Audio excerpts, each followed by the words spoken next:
ഭീകരസംഘടനയായ SDP വോട്ടുകൾ കിട്ടിയെന്ന് തുറന്ന് സമ്മതിച്ച് LDF സ്ഥാനാർത്ഥി.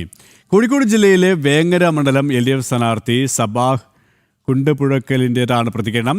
2021 SDP സ്വതന്ത്രനായി മത്സരിച്ച സബാഹ് ഇക്കുറി LDF സ്വതന്ത്രനായി രംഗത്തെത്തുകയായിരുന്നു. വിശദാംശങ്ങളുമായി കോഴിക്കോട് നിന്നും അനഘ ഹർഷൻ ചേരുകയാണ്. അനഘ, പരസ്യമായി തന്നെയാണ് SDP ഇടതിനും വലത്തിനും പിന്തുണ പ്രഖ്യാപിച്ചത്. ചിലയിടങ്ങളിൽ ഇടതിനാണെങ്കിൽ അത് ചിലയിടങ്ങളിൽ വലത്തിനാണ് എന്ന് ആ നേതൃത്വം പറയുകയുണ്ട്. ഇപ്പം വെൽഫെയർ പാർട്ടിയും അങ്ങനെ ഭീകര സംഘടനകൾ ഇടതും വലതിനും പൂർണ്ണ പിന്തുണ പ്രഖ്യാപിച്ച ഒരു തെരഞ്ഞെടുപ്പ് കാലമാണ് കടന്നുപോയത്. പക്ഷേ അവരെയൊന്നും തള്ളിപ്പറയാൻ ഈ ഇടതും വലതും കൂട്ടാക്കിയില്ല എന്ന് വേണം നമുക്ക് മനസ്സിലാക്കാൻ. കാരണം വോട്ടുകൾ വേണം, പക്ഷേ ആ വോട്ടുകൾ വാങ്ങിക്കുന്നത് പരസ്യമായി തുറന്ന് സമ്മതിക്കാനും അവർ തയ്യാറായിരുന്നില്ല. പക്ഷേ ഇവിടെ LDF സ്ഥാനാർത്ഥി തന്നെ, ഇടത് സ്വതന്ത്രനായി മത്സരിച്ച വ്യക്തി തന്നെ എനിക്ക് SDP വോട്ടുകൾ ലഭിച്ചു എന്ന് തുറന്ന് സമ്മതിക്കുകയാണല്ലേ?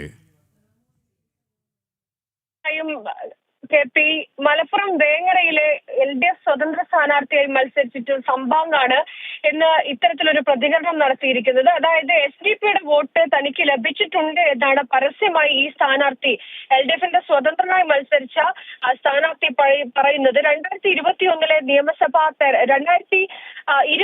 നിയമസഭാ തെരഞ്ഞെടുപ്പിൽ SDP സ്ഥാനാർത്ഥിയായി മത്സരിച്ച ആളാണ് ഈ സംഭാഗ്.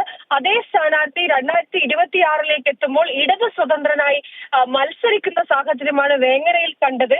ആ സ്ഥാനാർത്ഥിയാണ് ഇന്ന് പറഞ്ഞിരിക്കുന്നത് തനിക്ക് ഭീകര സംഘടനയായിട്ടുള്ള SDP വോട്ട് ഈ നിയമസഭാ തെരഞ്ഞെടുപ്പിൽ ലഭിച്ചിട്ടുണ്ട് എന്നുള്ളതാണ്. മുമ്പൊക്കെ തന്നെ ഈ ഇടത് വലത് മുന്നണികൾ ഇത്തരത്തിലുള്ള ഭീകര സംഘടനകളുമായി SDP ജമാഅത്തെ ഇസ്ലാമിയും ഒക്കെ പോലുള്ള സംഘടനകളുമായിട്ടുള്ള ചങ്ങാത്തത്തിന്റെ കാര്യം അത് ഇത്രയധികം പരസ്യമായിരുന്നില്ല. പക്ഷേ ഈ നിയമസഭാ തെരഞ്ഞെടുപ്പ് കാലഘട്ടത്തിൽ ഉടനീളം ഈ SDP പോലുള്ള ഭീകര സംഘടനയുമായിട്ടുള്ള ബന്ധം അത് ഇടതു മുന്നണി പരസ്യമായി പറയുകയും അവരോട് ചേർന്ന് നിൽക്കുന്നതിൽ തെറ്റില്ല എന്ന് വരെ ന്യായീകരിച്ചുകൊണ്ട് നേതാക്കളടക്കം രംഗത്തെത്തുകയും ചെയ്യുന്ന സാഹചര്യം ഉണ്ടായിട്ടുണ്ട്. അതായത് വർഗീയ സംഘടനകളുടെ വോട്ട് തേടിയിട്ടുണ്ട്, തങ്ങൾക്ക് വോട്ട് ലഭിച്ചിട്ടുണ്ട് എന്ന് ഇടത് സ്വതന്ത്ര സ്ഥാനാർത്ഥി തന്നെ മാധ്യമങ്ങൾക്ക് മുന്നിൽ വന്ന് പരസ്യമായി സമ്മതിക്കുകയും ചെയ്യുന്നുണ്ട് എന്നുള്ളതാണ്. നേരത്തെയൊക്കെ തന്നെ ചില നേതാക്കൾ പറയുന്നുണ്ടായിരുന്നു ഈ SDP എന്ന ഭീകര സംഘടനയുടെ വോട്ട് തങ്ങൾ വാങ്ങുന്നത് അവരെ മാനസാന്തരപ്പെടുത്താനാണ് എന്നാണ് ബാലൻ നടത്തിയ പ്രതികരണം. എന്നാൽ ഇതേ ചോദ്യത്തോട്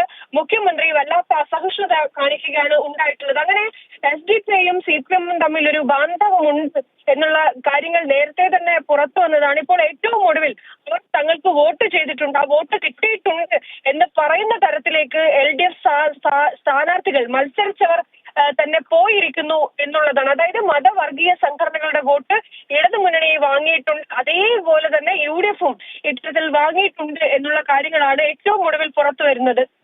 തന്നെയാണ് SDP വോട്ടുകൾ തനിക്ക് ലഭിച്ചിട്ടുണ്ട്, വാങ്ങിയിട്ടുണ്ട് എന്ന് തുറന്ന് സമ്മതിച്ചിരിക്കുകയാണ് LDF സ്ഥാനാർത്ഥി. കോഴിക്കോട് നിന്നും അനഘ ഹർഷനാണ് വിവരങ്ങൾ നൽകിയത്.